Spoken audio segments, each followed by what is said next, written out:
Welcome everybody to another Diversions Only special airport update. Today we are checking out the Fargo Hector International Airport as, we have a complete fustercluck to look at in terms of diversions over the last couple of weeks. Second time that I've done it in as many weeks, a diversion only airport update, a new concept that I introduced with the Omaha airport update for July. So let me know what you guys think of this concept, because it is certainly something that I don't normally do, but with the circumstances around the weather right now, there's just been so much chaos and a lot of diversions that if I try to put it into an existing airport update, it's gonna make the video too long for my liking. So this will be my way of covering all the diversions that have happened within the last about week and a half or so, at least up to the point that I'm recording this on a Monday, the 28th of July. I am under a moderate risk on this day, so we'll see what happens. If there's more diversions, I'll certainly come back to this video and just put an editor's note or something, because the weather patterns are just way too chaotic right now. It's so unpredictable, you just don't know what's going to happen next. And, as much fun as it is to see this kind of chaos, it's such a huge inconvenience for everybody. But props to everybody at the airlines and at the airports that are handling this masterfully. You guys and gals are phenomenal at what you do. So just keep chugging along, and we'll all get through it one step at a time. And we'll hope for clearer skies and less turbulent forecasts in the future. So to start off with our diversions, we have a Delta A319. This is actually the first diversion in the period that I have. Noted on Sunday, July 20th, this occurred as it was flying between Minneapolis and Bismarck, North Dakota. Ended up diverting here because of storms, which is going to be the cause for all these diversions. So certainly be fun to see how this all progresses as we move forward. But, now we got a new main line here and just everything else going on. So, like I said, this update's going to be very chaotic, but certainly a different element to these airport updates. Swinging on over to Gate 2, this is where we get into the plethora of diversions that have taken place, a majority of them from Sunday, July 27th. A major thunderstorm hit the Minneapolis-St. Paul International Airport.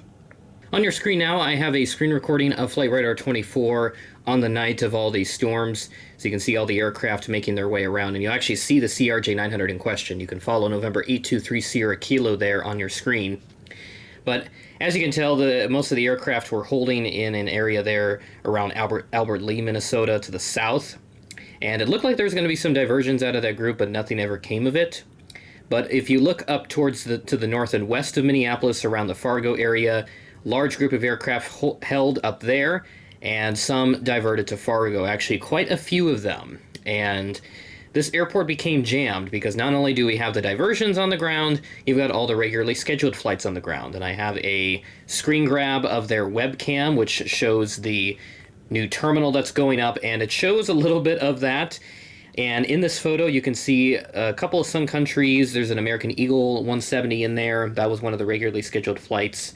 And it looks like United, maybe another tail in there, and then a couple more tails at the terminal. But I was told that the terminal was completely full, which is inevitable with this situation, and it was just a complete fustercluck, I imagine. But hopefully, everybody was able to get through this okay, because handling stuff like this can be very chaotic, and there's always so much unpredictability when it comes to stuff like this. So actually, I'm going to go into Flight Radar and actually see how all this evolved.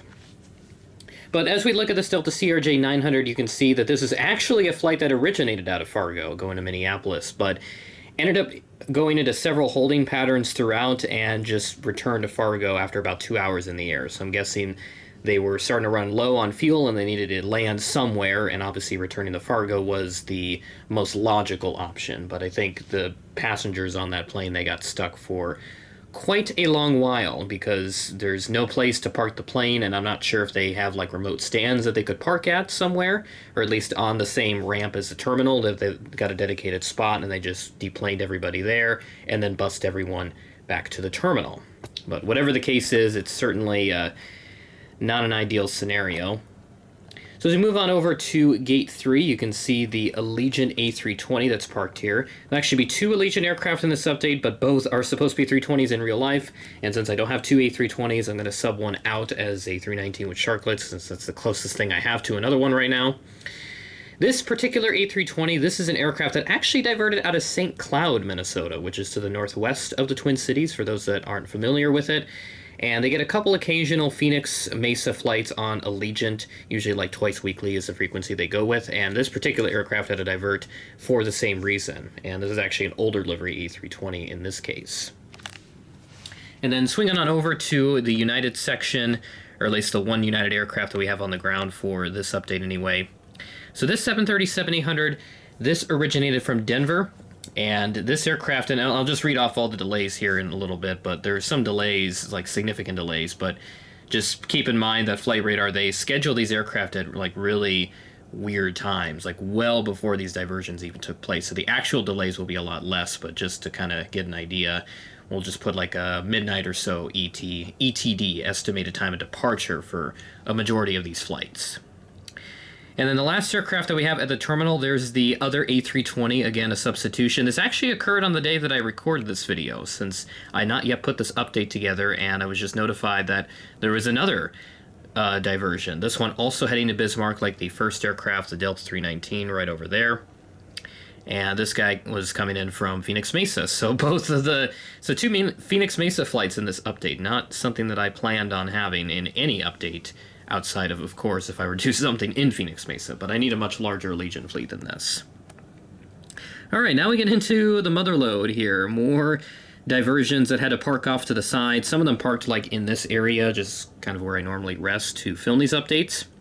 But I put them off to the side just to at least make it look, you know, a little more chaotic, if you will. So anyway, you can see we have 2 A321s and a 739. I'll go and start off with the aircraft furthest in the back. This 739 originated from San Francisco as flight to Delta 2159. This A321 with the regular engines, this originated from San Diego.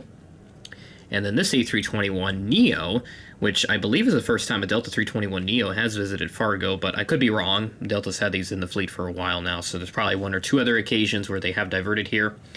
This originated from Anchorage, so a bit of a long flight on November 587 Delta Tango, which I think is like 2 numbers off from the Delta 100 Years. So I don't know what I would have done if this was a Delta 100 Years aircraft that diverted here.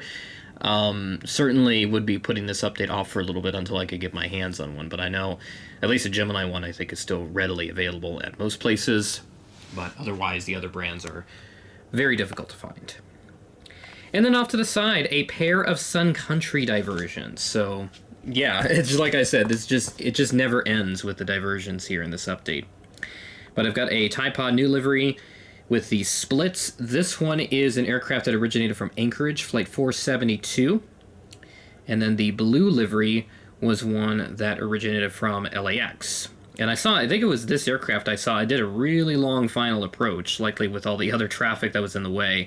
So they did like, I would estimate maybe a 10 to 15 mile final approach, because it was just a straight in from when they made their last turn to get into Fargo. So there's all the diversions, and now I'll just read off some of the delays, at least that were reported by Flight Radar. And again, the way that Flight Radar, at least in this case, they scheduled the return flights is not exactly ideal, and I just want to make sure that I get all this right, which is going to be a bit of a nightmare, so just you'll have to bear with me for the next few minutes. So the Delta 321, this did not leave until 3 in the morning. This is the flight that originated from San Diego. The United 738 left at it left at 12:02 p.m. on Monday, so a delay of about 12 hours there roughly. Not ideal. And then the Delta CR9 that originated in Fargo had to come back. It looks like it just stayed on the ground the entire time in Fargo. Did not really go anywhere except just right back to Minneapolis. It was supposed to do a flight to Omaha for whatever reason, but that flight did not happen. Likely a repo flight in that case. The Delta 739, that was scheduled to depart at about 10:05, didn't leave until 11:57, so about an hour 40 minutes per flight radar. The Anchorage A321neo for Delta, that one left at about 11:30. The Sun Country 738, the Tide Pod one, is actually a blended winglet one in real life, but the split's there, I just put it there for sake. This one left at 1:25 a.m., and then the other Sun Country, that didn't leave until 1:37 p.m. on Monday, so a 13-hour-ish delay there. Not good. And then the Allegiant flight that diverted on Monday, that left at about 1 o'clock, but I think that one was a little bit earlier in the day, or a little later in the day, rather, so I'm not sure what the exact delay would be there. But per flight radar, that delay is about 4 hours. 3 hours 59, actually. 1:09 p.m. from 9:10 a.m. So there we go. That's the very chaotic Fargo Hector International Airport Update Diversions Only special. And as you'll note there, my logo is red. And if you notice that in the Omaha update, I did that just for the sake of the Diversions Only update. So it's kind of like the Weather Channel in a way, when they go full red mode, usually for a major severe weather outbreak, or if there's a major hurricane about to make landfall in the U.S. They typically go red mode with major weather events like that. So in this case, I would only do the red channel logo for Diversions Only airport updates, which I'd like to make a regular thing, but it is all dependent on the weather.